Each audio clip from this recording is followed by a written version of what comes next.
లూకాసు వార్త 14వ అధ్యాయము మొదటి 14 వచనాలు నేను చదువుతున్నాను. శ్రద్ధగా మీరు కూడా అనుసరించండి. విశ్రాంతి దినమున ఆయన భోజనము చేయుటకు పరిసయ్యుల అధికారులలో ఒకని ఇంటిలోనికి వెళ్ళినప్పుడు ఆయన ఏమి చేయునో అని వారు ఆయనను కనిపెట్టుచుండెను. అప్పుడు జలోదర రోగము గల యువకుడు ఆయన ఎదుట ఉండెను. యేసు విశ్రాంతి దినమున స్వస్థపరచుట న్యాయమా కాదా అని ధర్మశాస్త్రోపదేశకులను పరిసయ్యులను అడుగగా వారు ఊరకుండిరి. అప్పుడు ఆయన వారిని చేరదీసి స్వస్థపరిచి పంపివేసి, మీలో ఎవని గాడిదైనను ఎద్దైనను గుంటలో పడిన ఎడల విశ్రాంతి దినమున దానిని పైకి తీయడా అని వారిని అడిగాను. ఈ మాటలకు వారు ఉత్తరం చెప్పలేకపోయేది. పిలువబడిన వారు భోజన పంక్తిని అగ్రపీఠములు ఏర్పరచుకున్నట్టు చూచి ఆయన వారితో ఈ ఉపమానము చెప్పాను. నిన్నెవరైనాను పెండ్లి విందుకు పిలిచినప్పుడు అగ్రపీఠము మీద కూర్చుండవద్దు. ఒకవేళ నీకంటే ఘనుడు అతని చేత పిలువబడగా నిన్నును అతనిని పిలిచిన వాడు వచ్చి ఇతనికి చోటిమ్మని నీతో చెప్పను. అప్పుడు నీవు సిగ్గుపడి కడపటి చోటున కూర్చుండ సాగుదువు. అయితే నీవు పిలువబడినప్పుడు నిన్ను పిలిచిన వాడు వచ్చి, స్నేహితుడా, పై చోటికి పొమ్మని నీతో చెప్పులాగున నీవు పోయి కడపటి చోటున కూర్చుండువు. అప్పుడు నీతో కూడా కూర్చుండు వారందరి ఎదుట నీకు ఘనత కలుగును. తను తాను హెచ్చించుకుని ప్రతివాడును తగ్గింపబడును, తను తాను తగ్గించుకుని వాడు హెచ్చింపబడునని చెప్పాను. మరియు ఆయన తను పిలిచిన వారితో ఇట్లనను, నీవు పగటి విందైనను రాత్రి విందైనను చేయునప్పుడు నీ స్నేహితులనైనను నీ సహోదరులనైనను నీ బంధువులనైనను ధనవంతులకు నీ పొరుగు వారినైనను పిలవవద్దు. వారు ఒకవేళ నిన్ను మరలా పిలుతురు గనుక నీకు ప్రత్యుపకారము కలుగును. అయితే నీవు విందు చేయునప్పుడు బీదలను, అంగహీనులను, కుంటివాండ్రను, గ్రుడ్డివాండ్రను పిలువుము. నీకు ప్రత్యుపకారము చేయుటకు వారికి ఏమీ లేదు గనక నీవు ధన్యుడవగుదువు. నీతిమంతుల పునరుద్ధానమందు నీవు ప్రత్యుపకారము పొందుదు అని చెప్పాను. ప్రార్థన. పరిశుద్ర మహోన్నత, మేము చదివిన ఈ మాటలు మేము జాగ్రత్తగా వాటిని గ్రహించి గైకొని మా హృదయాల్లో భద్రపరచుకోవడానికి, మాకు మేము అన్వయించుకొని వాటికి లోబడడానికి మీరే కృప చూపించమని సహాయం చేయాలి. యేసు నామమున స్తుతించి ప్రార్థించి వేడుకుంటున్నాము తండ్రి. ఆమేన్.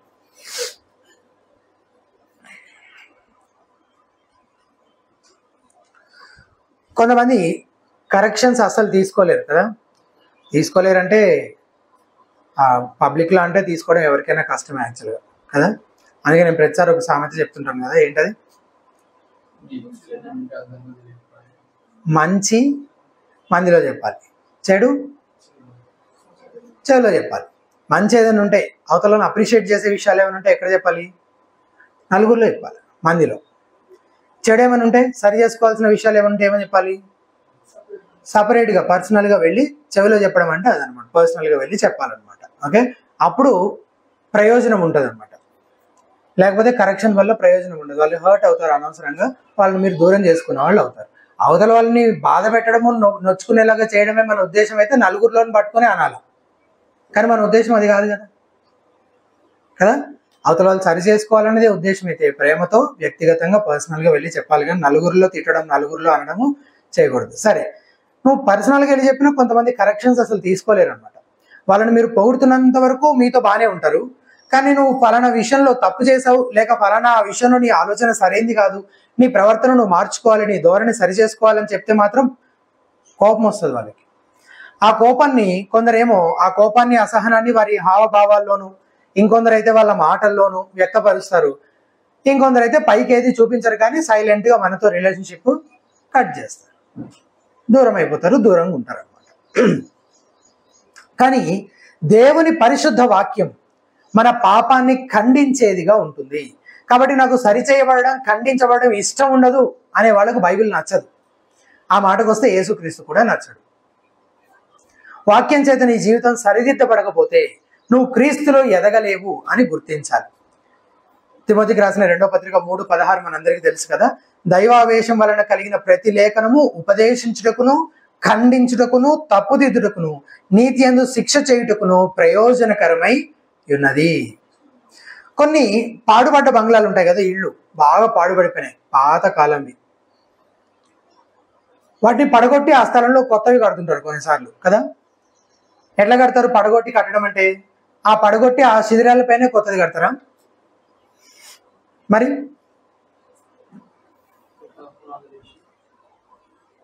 ముందు ఆ శిథిలాలన్నీ తొలగించి తర్వాత కొత్తది కడతారు కదా. మన పాత రోత జీవితంలో కూడా పాపం అనే పాడుబడ్డ బంగారాలు కూల్చబడ్డాయి, కానీ వాటి శిథిలాలు ఇంకా పూర్తిగా శుభ్రం చేయబడలేదు. కాబట్టి క్రీస్తు తన వాక్యం ద్వారా ఒకవైపు ఆ శిథిలాలను శుభ్రం చేస్తూ, మరోవైపు పరిశుద్ధమైన వాటిని, కొత్త వాటిని కట్టే పని తన వాక్యం ద్వారా ఏం చేస్తున్నాడు యేసుక్రీస్తు మన జీవితంలో అనుదినము చేస్తూ ఉన్నాడు. ఈరోజు వాక్య భాగంలో కూడా యేసు ఒక 3 పాపాలను ఖండిస్తూ ఉన్నారు. అవేంటో చూద్దాం. మొదటిది వేషధారణ. మొదటి 6 వచనాలు మనం దాన్ని చూస్తున్నాం. మొదటి వచనం, 2వ వచనం ఒకసారి చూడండి. మొదటి వచనం, విశ్రాంతి దినమున ఆయన భోజనము చేయుటకు పరిసయ్యుల అధికారులలో ఒకరి ఇంటిలోనికి వెళ్ళినప్పుడు. ఏ రోజు అంటే ఆ రోజు సబ్బాతు దినం, విశ్రాంతి దినం. భోజనం చేయడానికి ఎందుకు వెళ్ళి ఉండొచ్చు? పిలిచి ఉండొచ్చు కదా, ఆహ్వానించి ఉండొచ్చు. అందుకని యేసు ప్రభువారు పరిసయ్యుల అధికారి ఇంటికి వెళ్ళారు భోజనానికి. ఆయన ఏమి చేయనో అని వారు ఆయనను కనిపెట్టుచుండిరి. ఆ పరిసయ్యులందరూ ఈయన ఏం చేస్తారని కనిపెడుతున్నారు. అప్పుడు జలోదర రోగము గల యువకుడు ఆయన ఎదుట ఉండెను. జలోదర రోగము ఇంగ్లీష్ లో డ్రాప్సీ లేదా ఎడిమా అని అంటారనమాట. ఇది హార్ట్ లో కానీ, లేకపోతే లివర్ కానీ, కిడ్నీస్ కానీ వాటి ఫంక్షనింగ్ ప్రాపర్ గా లేకపోతే చర్మం కింద నీరు చేరుతుంది అనమాట.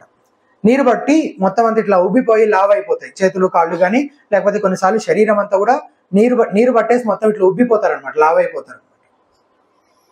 ఇట్లా నొక్కితే గుంట పడుతుంది, అది మళ్ళీ చిన్నగా పైకి వస్తుంది అనమాట. ఆ గుంట కనబడుతుంది ఇట్లా నొక్కితే.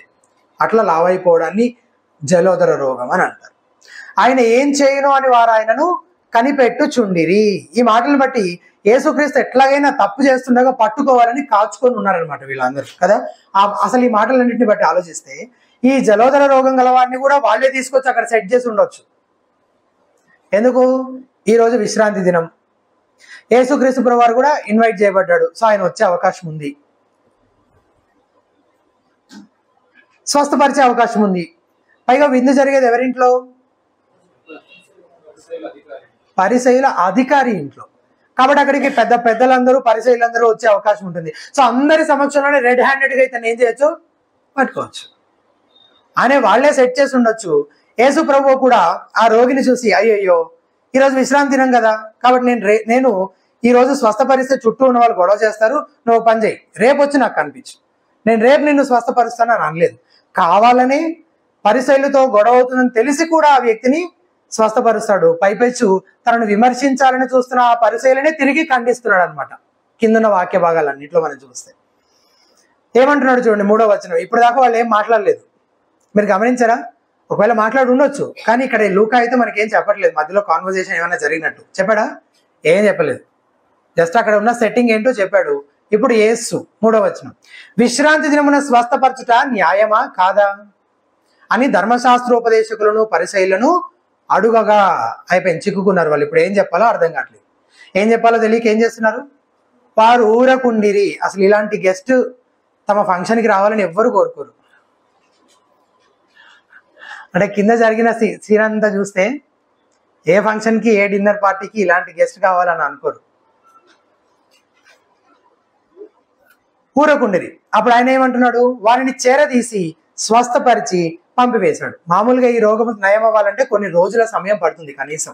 కానీ ఈ వ్యక్తి తన వాపులన్నీ అప్పటికప్పుడే తగ్గిపోయి కంప్లీట్ గా నార్మల్ అయిపోయి తిరిగి వెళ్ళిపోయినట్టు మనము చూస్తున్నాం. ఇది ఒక పెద్ద అద్భుతం. సరే, వెంటనే యేసు మళ్ళీ అక్కడ చేరి ఉన్న వారిని ఏమని ప్రశ్నిస్తున్నాడు? 5వ వచనం, మీలో వాళ్ళు ఏమైనా మాట్లాడారు మధ్యలో? మాట్లాడలే. ఈయన అడుగుతున్నాడు మళ్ళీ వాళ్ళని, ఏమని? మీలో ఎవని గాడిదైనను ఎద్దైనను గుంటలో పడిన విశ్రాంతి దినమున దాన్ని పైకి తీయడా అని వారిని అడిగారు. ఈ మాటలకు వారు ఉత్తరము చెప్పలేక పోయి, దీనికి కూడా వాళ్ళు ఆన్సర్ చేయలేకపోయారు. గాడిదకు బదులు ఇంగ్లీష్ లో సన్ అని ఉంటుంది. కొన్ని ప్రతుల్లో గాడిదని, కొన్ని ప్రతుల్లో కుమారుడు అని ఉంది. ఏదైనా కొడుకైనా గాడిదైనా గుండెలో పడితే తీస్తారు కదా. అంటే యేసు తన మాటలను బట్టి వాళ్ళ ప్రేమ రాహిత్యాన్ని, వాళ్ళ వేషధారణను ఖండిస్తున్నాడు అనమాట. అది అక్కడ ఉద్దేశం. అది ఎక్కడుంది? వాళ్ళ మాటల్లో ఏం తెలియక్కర్లేదు, వాళ్ళ హృదయాలు కూడా ఆయన ఎరిగినవాడు, వాళ్ళ ఉద్దేశాలన్నీ తెలిసినవాడు కనుక స్ట్రైట్ గా వాళ్ళని చూసి అడగాల్సిన ప్రశ్న అడుగుతున్నాడు, ఖండించాల్సిన విషయాలని ఖండిస్తున్నాడు. వేషధారుల లక్షణాలు కొన్నిటిని వీళ్ళను చూస్తూ మనం తెలుసుకోవాల్సినవి కొన్ని జ్ఞాపకం చేస్తాను. మొదటిది, వేషధారులు బైబిల్ వాక్యాలను బుల్లెట్లుగా మార్చి అవతలి వారిపై దాడి చేయడం కోసమే, లేదా అవతల వారిని తప్పుపట్టడం కోసమే వాక్యాన్ని ధ్యానిస్తారు, నేర్చుకుంటారు. ఎందుకు నేర్చుకుంటారు, ఎందుకు ధ్యానిస్తారు వాక్యాన్ని? అవతల వారిపైన దాడి చేయడం కోసమో, అవతల వారిని తప్పుపట్టడం కోసం. ఇటువంటి వారు తమ బైబిల్ను బాగా నేర్చుకుంటారు, క్షుణ్ణంగా ధ్యానిస్తారు. అయితే అదంతా తమను తాము సరి చేసుకోవడానికి కాదు, కానీ ఇతరులలో తప్పులు ఎంచడానికి. ఈ వాక్య భాగంలో చూస్తే పరిసయ్యులు యేసుని ఎట్లా దొరికించుకుందామని కాచుకొని ఉన్నారు, కానీ తమ స్థితిని వారు ఎన్నడూ పరిశీలించుకోలేదు. ఒక ఉదాహరణ జాగ్రత్తగా విని అర్థం చేసుకుంటే నవ్వు వస్తుంది, లేకపోయినా పర్లేదు, తర్వాత శ్యామ్ని సంప్రదిస్తే వివరిస్తాడు.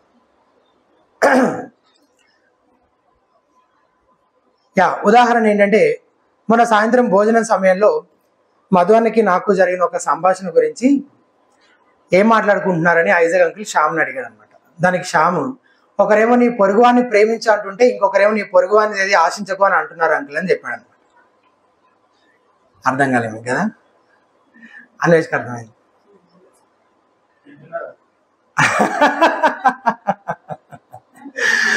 భోజనం చేసేటప్పుడే ఒకరేమో నీ పొరుగువాన్ని ప్రేమించాను అంటుంటే ఇంకొకరేమో నీ పొరుగువాన్ని ఏది ఆశించొద్దని అంటున్నారని చెప్తున్నాను అనమాట.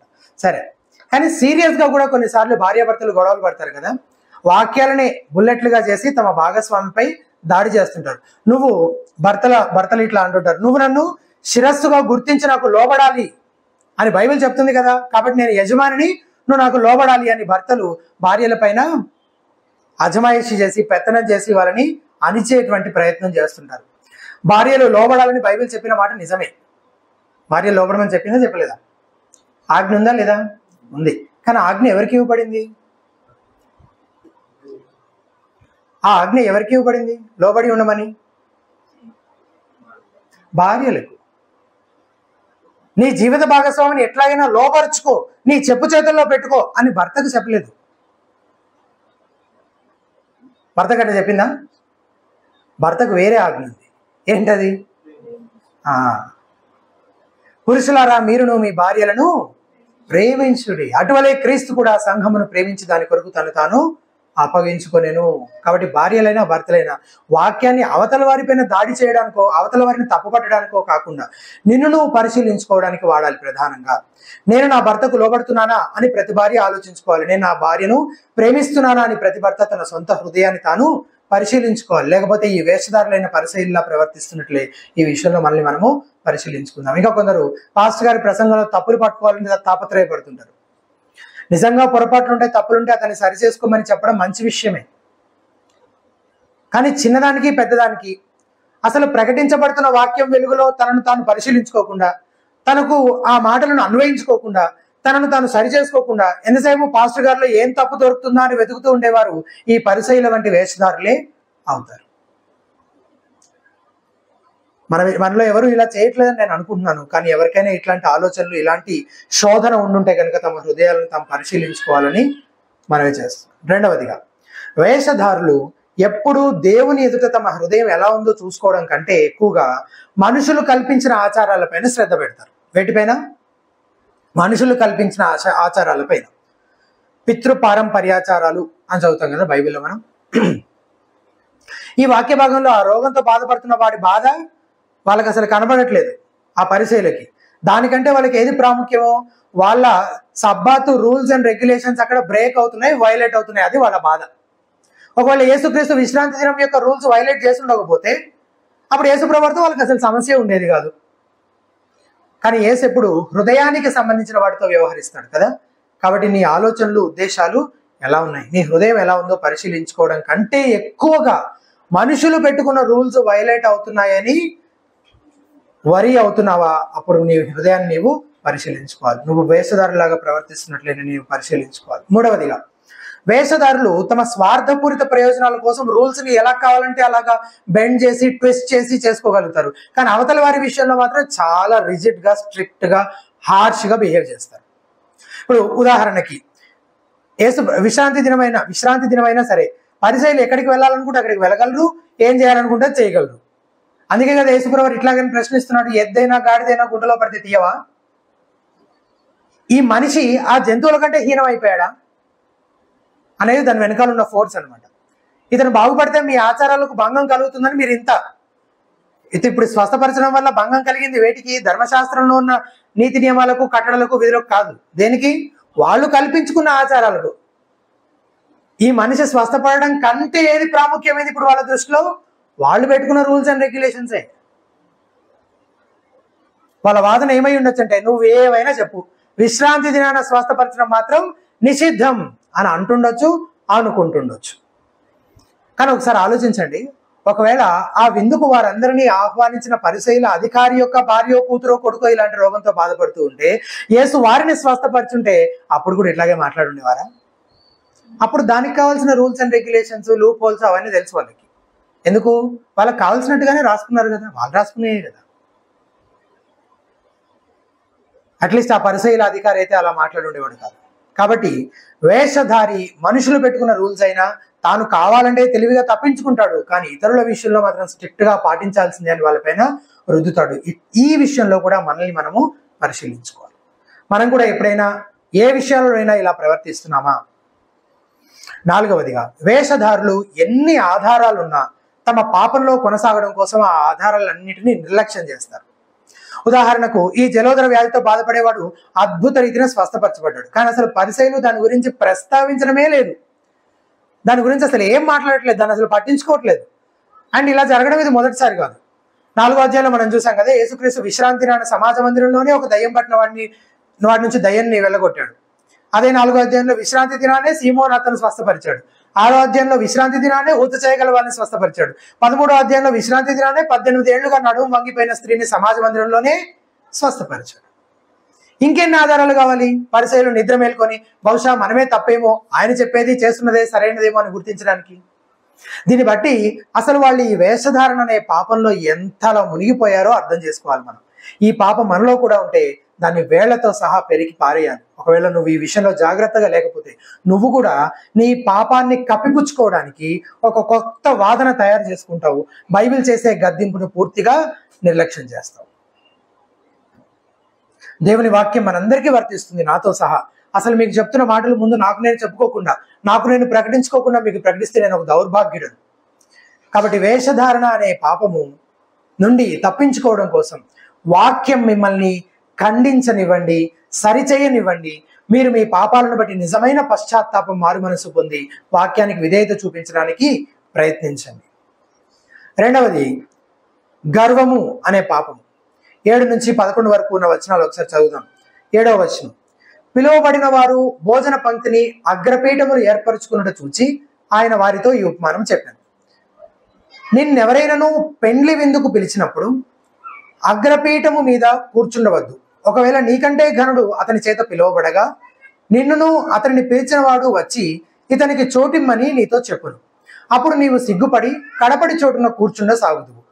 అయితే నీవు పిలువబడినప్పుడు నిన్ను పిలిచిన వాడు వచ్చి, స్నేహితురా, పై చోటికి పొమ్మని నీతో చెప్పులాగున నీవు పోయి కడపడి చోటున కూర్చుండము. అప్పుడు నీతో కూడా కూర్చుండుము. తను తాను హెచ్చించుకొని ప్రతి వాడును తగ్గింపబడును, తను తాను తగ్గించుకుని వాడు హెచ్చింపబడునని చెప్పాను. ఏంటి ఉపమానము? పిలువబడిన వారంట అగ్రపీఠములు ఏర్పరచుకున్నారంట. అంటే ముందే పోయి ఏం చేశారు? ముందెళ్ళి ముందు కూర్చున్నారు, స్టేజ్ పైన లేకపోతే ఇంకా సపరేట్గా వేసిన కుర్చీలు ఉంటాయి కదా, మహారాజా కుర్చీలు, వాటిలో కూర్చున్నారు ముందే పోయి కొంతమంది. వాళ్ళని చూసి ఆయన ఉపమానం చెప్తున్నాడు అనమాట. ఎవరైనా నిన్ను పిలిస్తే ముందే పోయి అగ్రపీఠం మీద కూర్చోవద్దు. ఎందుకు? ఒకవేళ నీకంటే గనుడు ఒకవేళ ఆహ్వానించబడితే అప్పుడు ఆ పిలిచిన వ్యక్తి హోస్ట్ వచ్చి ఏమంటాడు? అయ్యా, కొంచెం ఆయన వచ్చాడు కాబట్టి నువ్వు వెళ్ళి కొంచెం ఆ పక్కన కూర్చో అనగానే అప్పుడు ఇతనికి ఏం కలుగుతుందంట? సిగ్గు కలుగుతుందంట, అవమానం కలుగుతుంది. అయితే నువ్వు పిలువబడినప్పుడు ముందు ఏం చేయమంటున్నాడు? లాస్ట్లో కూర్చో, చివరిలో. తర్వాత అతను నిన్ను పిలిచి ముందుకు తీసుకొని వస్తాడు. అప్పుడు నీకు ఘనత కలుగుతుంది. తను తాను హెచ్చించుకుని వాడు ప్రతివాడు తగ్గింపబడును, తను తాను తగ్గించుకుని వాడు హెచ్చింపబడు. యేసుక్రీస్తు కోసం వాళ్ళు కాచుకుని ఉన్నారు, కానీ యేసు తిరిగి వారినే ఖండిస్తున్నాడు, వారినే సరి చేస్తున్నాడు. అయితే ఇలా చేయడం వెనుక వాళ్ళ ఉద్దేశం వేరు, ఈయన ఉద్దేశం వేరు. వాళ్ళు చేశారు కాబట్టి ఈయన చేయట్లేదు. ఈయన ఉద్దేశం వాళ్ళని తప్పు పట్టాలని మాత్రమే కాదు, వాళ్ళు పాపాన్ని ఖండిస్తే వారు మారు మనసు పొంది దేవుని ఎదుట తమ హృదయము సరి చేసుకోవాలనేది ఆయన ఉద్దేశం అన్నమాట. వేషధారణ, గర్వము చాలా దగ్గర బంధువులంట, మంచి స్నేహితులు. వేషధారులందరూ దాదాపుగా గర్విష్ఠులయ్యే ప్రమాదము ఉంటుంది. కేవలం బాహ్యమైన వాటిపైనే దృష్టి పెట్టేవారు, ఇతరులను ఇంప్రెస్ చేయాలని తాపత్రయపడుతుంటారు. కాబట్టి వాళ్ళు సెల్ఫ్ ఫోకస్డ్గా, ప్రౌడ్గా ఉంటారు. తమకు పేరు తెచ్చిపెట్టే పనులు, ఇతరుల కంట్లో పడే పనులే చేస్తారు. కానీ ఇలా చేయడం తుదకు అవమానానికి దారితీస్తుందని, ఎవరైతే తనను తాను తగ్గించుకుంటాడో వాడు హెచ్చించబడతాడని యేసు బోధిస్తున్నాడు. కానీ ఈ లోకములో ఈ మాటలు జాగ్రత్తగా వినండి. హెచ్చించుకునే ప్రతివాడు తగ్గించబడిపోతాడా? తగ్గించుకునే ప్రతివాడు హెచ్చించబడతాడా ఈ లోకంలో?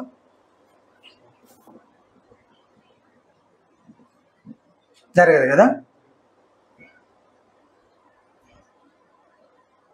కొన్నిసార్లు జరుగుతుంది, కొన్నిసార్లు జరగదు. గర్విష్టి అసలు ఏమాత్రం తగ్గించబడకుండా ఎలాగోలా ఈ భూమిపై తన జీవితాన్ని అంతటినీ సుఖంగా ముగించేయవచ్చు. కానీ అంతిమ తీర్పు దినాన మాత్రం తప్పించుకోలేడు. అప్పుడు ఆ దినాన తమను తాము అలాగే తమ నీతి క్రియలను నమ్ముకున్న వారంతా దేవుని చేత తగ్గించబడతారు. కానీ ఈ లోకములో తమను తాము ఎవరైతే తగ్గించుకుంటారో, ఎవరైతే తమ పాపాన్ని గుర్తించి క్రీస్తు కనికరం కొరకు వేడుకుంటారో, ఆయన దగ్గరకు వస్తారో, అలా తమను తాము తగ్గించుకుంటారో వారు నిత్యత్వంలో హెచ్చించబడతారు. నిత్యము క్రీస్తు కూడా ఉండే భాగ్యాన్ని పొందుకుంటారు. ఇది మన రక్షణకు సంబంధించిన విషయం. ఇది కాకుండా కూడా మిగిలిన విషయాలలో కూడా దేవుడు ఈ లెక్కంతటిని కంప్లీట్గా ఎప్పుడు క్లోజ్ చేస్తాడు? అప్పుడే, ఆ తీర్పు దినానే. మొత్తం అంతా ఇక్కడే క్లోజ్ అయిపోతుంది అని అనుకుంటే పొరపాటు. నువ్వు కడపడి చోటున కూర్చో అని యేసుప్రభు సూచిస్తున్నాడు కదా. ఈ మాటలు జాగ్రత్తగా ఆలోచించండి. తర్వాత ఒకవేళ నీ స్నేహితుడు రా ముందుకెళ్ళి కూర్చుందామని చెప్పి నేను తీసుకెళ్ళి ముందు కూర్చోబెట్టవచ్చు. కానీ నువ్వు మాత్రం ముందు ఎక్కడికి వెళ్ళి కూర్చోవాలి? చివరిలో వెనకాల కూర్చో, కడపడి చోటున కూర్చో అని చెప్పడంలో ఉద్దేశం ఏమై ఉండొచ్చు అంటే, జాగ్రత్త వినండి, చాలా ప్రాముఖ్యమైన విషయం. ముందు నువ్వు వెనకాల కూర్చుంటే తర్వాత పై చోటున నువ్వు కూర్చోబెట్టబడతావు కాబట్టి దానికోసం నువ్వు కడపడి చోటున కూర్చోమని చెప్తున్నాడా? అప్పుడు అసలు దాంట్లో అర్థమే లేదు. ఎందుకు? వెనక కూర్చున్న అతని మనసు ఎక్కడుంది? ఆ అగ్రపీఠం పైనే ఉంది. అది కూడా సరైన హృదయ వైఖరి కాదు. యేసుప్రభువు బోధిస్తున్నది కూడా అది కాదు. ఆయన ఏమంటున్నాడంటే, నీకంటే ఘనుడు ఉండే అవకాశం ఉంటుంది కదా, ఎప్పటికి ఉంటుంది అది. కానీ నువ్వే ఘనుడిని అనుకొని నువ్వు ముందు పోయి కూర్చోవద్దు. నీకంటే ఘనుడు ఉండొచ్చు, పిలిచిన వానికి అసలు నీకు ఆ ఘనత ఇవ్వాలని అనుకోకపోవచ్చు. తగ్గించుకున్నవాడు హెచ్చించబడేది లెక్కంతా ఎప్పుడు క్లోజ్ అవుతుంది మన విషయంలో? ఫైనల్ డే రోజు, ఇక్కడ కాదు కదా. సో ఇక్కడ అవుతుండొచ్చు, పాసిబిలిటీస్ చెప్తున్నాను. ఇక్కడ ఏమవుతుండొచ్చు? అసలు పిలిచిన వాడు నేను గణపరచాలనుకోకపోవచ్చు, నీకంటే ఘనుడు ఎవరైనా ఉండొచ్చు. అసలు దేవుని ఎదుట నిలబడినప్పుడు, దేవుని సన్నిధిలో ఉన్నప్పుడు నేను ఏమాత్రపు ఘనతకైనా ఏమాత్రపు మెప్పుకైనా నేను యోగ్యున్నా అంటే అస్సలు కానే కాదు అని నీ నిజస్థితిని నువ్వు ఎరిగి నిన్ను నీవు తగ్గించుకో అని చెప్పడం యేసుప్రభువు వారి బోధ వెనుకున్న ఉద్దేశం. దేవుని కృపా కనికరాలను, నీ పాపస్థితిని గుర్తించడంలో నువ్వు ఎంత ఎదుగుతావో, దేన్ని మొదటిది నీ పాపస్థితిని, రెండవది దేవుని కృపా కనికరాలను, వాటిని అర్థం చేసుకోవడంలో నువ్వు ఎంత ఎదుగుతావో అంతకంతకు నిన్ను నీవు తగ్గించుకుంటావు. నేను కలిగిన ప్రతి మంచిదానిని దేవుని హస్తం నుంచి పొందుకున్న వరం అని గుర్తించడమే తగ్గింపు. తగ్గింపు గురించి పౌలు భక్తుడు కొరింథీయులకు చెప్తే ఏమంటాడు ఒకసారి చూడండి. కొరింథీయులకు రాసిన మొదటి పత్రిక 4వ అధ్యాయము 7వ వచనం. కొరింథీయులకు రాసిన మొదటి పత్రిక 4వ అధ్యాయము 7వ వచనం.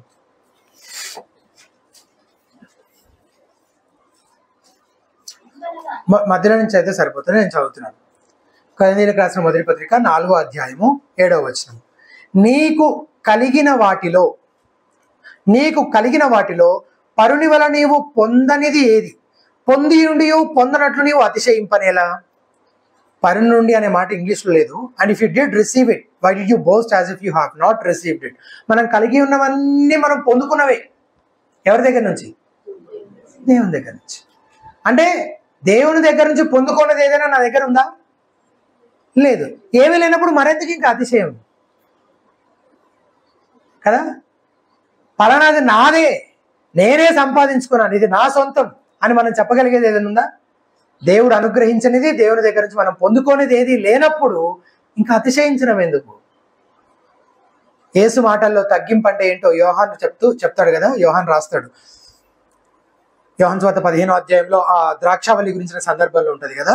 యేసుప్రభు వారు అంటారు, నాకు వేరుగా ఉండి మీరేమియో చేయలేరు. క్రీస్తుకు వేరుగా ఉండి నిజంగా నేనేమి చేయలేనని గుర్తించడమే తగ్గింపు అంటే. కాబట్టి నువ్వు నేను మనల్ని మనం తగ్గించుకుంటూ ఉన్నామా? నన్ను నేను నమ్ముకోను కానీ ప్రభువునే నమ్ముకుంటాను అని చెప్పి మనం ఈరోజు మనం తగ్గించుకొని ప్రభుకు మనం సమర్పించుకోవాలి. 3వ పాపము స్వార్థము. 12 నుంచి 14 వరకు ఉన్న వచన భాగం. స్వార్థం గురించి ఏసావు ఎందుకు వచ్చిన అతిథులను ఇంకా వదిలిపెట్టట్లేదు కదా. ఆల్రెడీ ఫస్ట్ వాళ్ళ వేషధారాన్ని ఖండించాడు. రెండవది అసలు ఇందులో వాళ్ళ డైలాగ్స్ ఏం లేవు కానీ ఆయన దేన్ని ఆన్సర్ చేస్తున్నాడు? వాళ్ళ ఉద్దేశాలని, వాళ్ళ తలంపుల్ని, దాన్ని ఖండిస్తున్నాడు కదా. వారి స్వార్థపూరితమైన గర్వాన్ని ఇంకా ఖండిస్తూ 12వ వచనంలో ఏమంటాడు, మరియు ఆయన తన్ను పిలిచిన వారితో ఇట్లనను, నీవు పగటి విందైనను రాత్రి విందైనను చేయనప్పుడు నీ స్నేహితులనైనను నీ సహోదరులనైనను నీ బంధువులనైనను ధనవంతులకు నీ పొరుగు వారినైనను పిలవవద్దు.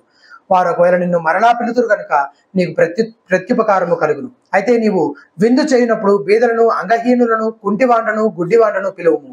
నీకు ప్రత్యుపకారము చేయుటకు వారికి ఏమీ లేదు కనుక నీవు ధన్యుడవగదువు. నీతిమంతుల పునరుద్ధానమందు నీవు ప్రత్యుపకారము పొందుదువని చెప్పాను. అమ్మయ్య, ఫంక్షన్స్కి ఇంకెవరిని పిలిచెప్పలేదు. బోల్డ్ డబ్బులు సేవ్ అయితే మనకు కదా, పిలవద్దని చెప్పాడు కదా. వచ్చి మళ్ళీ తిని ఊరికే వెళ్ళరు వాళ్ళు, ఏదో ఒకటి వంక పెడుతుంటారు. ఆ బాధలు కూడా తప్పుతాయి మనకి కదా. అదేనా చెప్తున్నారు యేసుప్రభు వారు, మీరు ఫంక్షన్ చేసుకోండి కానీ ఎవరిని పిలవద్దని, బంధువుల్ని స్నేహితుల్ని కాదు. అది కాదు.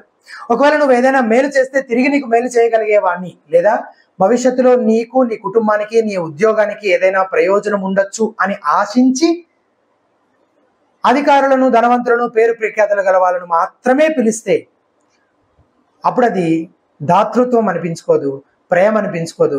దానికి వేరే పేరుంది. ఏంటది? స్వార్థం. నీ స్వార్థంతో నువ్వు వాళ్ళని పిలుస్తున్నావు, వాళ్ళకి ఏదైనా చేసి పెడుతున్నావు తప్ప అందులో ఏమి చారిటీ ఏమి లేదు. దానివల్ల ప్రత్యేకంగా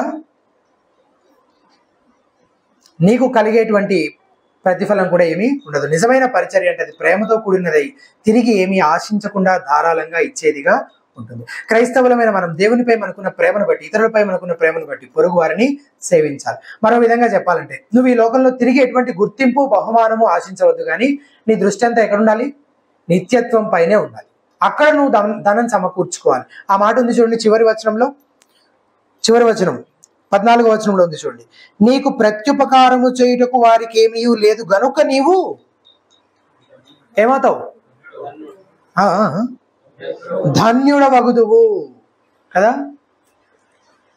ఇంకో మాటలో చెప్పాలంటే నువ్వు ధనవంతుడు కూడా అవుతావు, పరలోకంలో ధనం సమకూర్చుకున్న వాడివి అవుతావు. హెబ్రీ 11:6 ఇట్లా ఉంటది, విశ్వాసము లేకుండా దేవునికి ఇష్టడైనట అసాధ్యము. దేవుని ఎదుగు వచ్చేవాడు ఆయన ఉన్నాడనియు తన్ను వెతుకు వారికి ఫలము దయచేయువాడనియు నమ్మవలెను కదా. ఏం చేయాలంట? తన్ను వెతుకు వారికి ఏం దయచేస్తాడంట? ఫలము.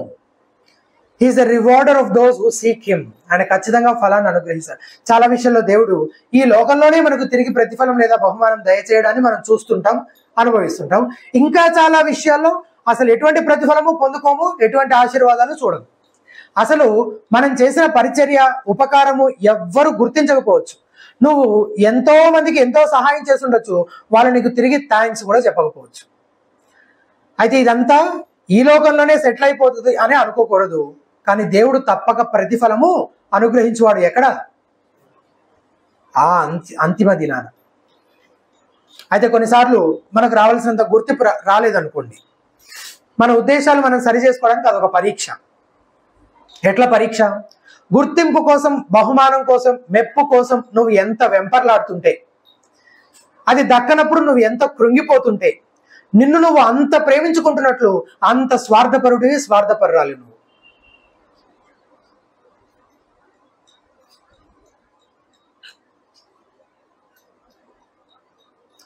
మరో పరీక్ష, బలహీనుడి ఎడల, బీదవారి ఎడల నీ వైఖరి ఏంటి అసలు? నువ్వు కేవలము నీకు ప్రయోజనం చేకూర్చగలిగే వారికే సేవ చేయడానికి, సహాయం చేయడానికి ఇష్టపడుతున్నావు అంటే అప్పుడు నీ హృదయం ఎక్కడుంది, నీ హృదయం దేనితో నింపబడింది అనే విషయాలు ఆలోచించుకోవాలి. ఎందుకంటే దాంతోనే సమస్య ఉంది. అప్పుడు నువ్వు మనుషుల్ని వాడుకుంటున్నావు కానీ నిజంగా వారిని ప్రేమించట్లేదు, వాళ్ళకి సేవ చేయట్లేదు, వాళ్ళకి సహాయం చేయట్లేదు. అది ప్రాముఖ్యమైన ఉద్దేశం అయి ఉండాలి. ఊరికే నీ దగ్గర డబ్బులు ఉన్నాయని చెప్పి అందరినీ పిలిచి భోజనం పెట్టడం ఎందుకు? డబ్బులు ఉన్నాయని అట్లా పెట్టడం కంటే, డబ్బులు ఉన్నాయని చూపించుకోవడం కోసం పెట్టడం కంటే, తిరిగేదో ప్రయోజనం ఆశించి పెట్టడం కంటే బీదవారికి పెట్టడం మేలు కదా కదా. అది చేయకుండా ఇది మాత్రమే చేస్తున్నావంటే నీ ఉద్దేశాలలో ఏదో ఖచ్చితంగా లోపము ఉండుండొచ్చు. తిరిగి ఏమి ఇవ్వలేని వాడికి కూడా నువ్వు పెట్టినప్పుడే నిజంగా నీ హృదయం సరైన స్థితిలో ఉంది. నీకు అవసరమైనప్పుడు డబ్బులు ఇచ్చేవాడికే నువ్వు సహాయం చేస్తే, అలాంటి వాడికే నువ్వు అప్పిస్తే నీ హృదయం సరిగ్గా లేనట్లే. ఎవరైనా ఏదైనా సహాయం కోసం నీకు ఫోన్ చేశారనుకో, నిన్ను సంప్రదించారు, ఎట్లాగో మొత్తాన్ని నిన్ను కాంటాక్ట్ చేశారనుకో, ఓ 10,000 కావాలని ఎవరైనా ఫోన్ చేశారు, వెంటనే నువ్వు వేసుకునే లెక్కలు ఏంటంటే అసలు ఇతని వల్ల ఈ వల్ల నాకేం ప్రయోజనం ఉంటుంది, రిటర్న్ నాకేం ప్రయోజనం వస్తుంది అని మొత్తం అన్ని లెక్కలు వేసుకుంటూ ఉంటావు మైండ్లో కదా. ఇతరులను మనం సేవించేటప్పుడు మన ఉద్దేశాలు ఎలాగున్నాయో సరిచూసుకోమని యేసు ఇక్కడ ఖండిస్తున్నాడు. క్రీస్తును సేవించడం వెనుక ఎటువంటి స్వార్థపూరితమైన ఉద్దేశాలు ఉన్నా అది పాపమే. కొన్నిసార్లు కొంతమందిని కలుస్తుంటాం, వారికి దగ్గరగా నిలబడడానికి కూడా చాలా కష్టపడాల్సి ఉంటుంది. ఎందుకంటే రెగ్యులర్గా స్నానం చేసే అలవాటు ఉండదు కొందరికి. ఇక అటువంటి వారితో కలిసి ఏదైనా ప్రయాణం చేయాల్సి వస్తే పక్కనే కూర్చొని ఇంకా కాస్త ఎక్కువే ఇబ్బంది పడతాం కదా. దేవుని వాక్యం చేత రెగ్యులర్గా తమ జీవితాల్లోని పాపాలను కడుగుకొనని వారు కూడా దేవునికి అంతే కంపు కొడుతుంటారంట. దేవుని వాక్యం ప్రతిరోజు నీ పాపాన్ని నీకు బయలుపరిచి నీ హృదయానికి పట్టిన ఆ జిడ్డును రుద్ది కడిగి పరిశుభ్రపరచనివ్వండి. వాక్యం చదువుతున్నప్పుడు దాదాపుగా ప్రతి ఒక్కరూ ఇట్లాంటి శోధన ఎదుర్కొని ఉండొచ్చు. ఈ వాక్యం నా భార్యకి అయితే సరిగ్గా సరిపోతుంది, అసలు ఈ మాటలు నా పిల్లలు విని వీటికి లోపడితే ఎంత బాగుండు అనే శోధన దాదాపుగా చాలా మందికి వస్తుంటారు కదా. నేను కూడా ఏమి ఎక్స్క్లూజివ్ కాదు, నేనేమి దానికే మినహాయింపు ఏమి కాదు కదా. నాకు కూడా బలహీనత ఉంటుంది. అరేరే ఈ ఆదివారం పాలన కుటుంబం వచ్చుంటే ఎంత బాగుండేది, ఈ మెసేజ్ వాళ్ళు వినుంటే ఎంత బాగుండేది అని అనిపిస్తుంటది. వెంటనే నాలో ఉన్న పరిశుద్ధాత్మ నన్ను గద్దిస్తున్నావు. దేవునికి తెలుసు ఎవరికి ఏమి కావాలో. నీ పన్ను నమ్మకంగా చేయి, అంతే, నీది నువ్వు చూసుకోవని పరిశుద్ధాత్మ నన్ను గద్దించిన సందర్భాలు కూడా ఉన్నాయి. కాబట్టి మనం బైబిల్ చదివే ముందు చేయాల్సిన ప్రార్థన ఏంటంటే, దేవా నా పాపమును ఖండించుము, నా జీవితమును కడిగి పవిత్రపరచు, నా వేషధారణ నాకు చూపించు, నా హృదయ గర్వాన్ని నాకు చూపించు, నేను మనుషులను ప్రేమించకుండా వారిని నా స్వార్థం కోసం ఎలా వాడుకుంటున్నానో నాకు బయలుపరచు, నీ పరిశుద్ధమైన ప్రేమ చేత నన్ను నింపు ప్రభువా అని వేడుకోవాలి. స్పర్జన్ అనే భక్తుడు అంటాడు, my own experience is a daily struggle with the evil with in. నా వ్యక్తిగత అనుభవం ఏంటంటే నాలోనున్న చెడుతో నేను అనుదినం పోరాడుతూ ఉంటాను. మరి నీ సంగతి ఏంటి? నువ్వు పోరాడుతున్నావా ఈ పాపంతో? ఒకవేళ నువ్వు అలా పోరాడుతూ ఉంటే అప్పుడు 14వ వచనంలోని 2వ భాగము, నీతిమంతుల పునరుత్థానమందు నీకు ప్రత్యుపకారము పొందుదువు. ప్రార్థన చేసుకుందాం. దయచేసి తరలి వంచి నాతో పాటు ప్రార్థనలో ఏకీభవించండి.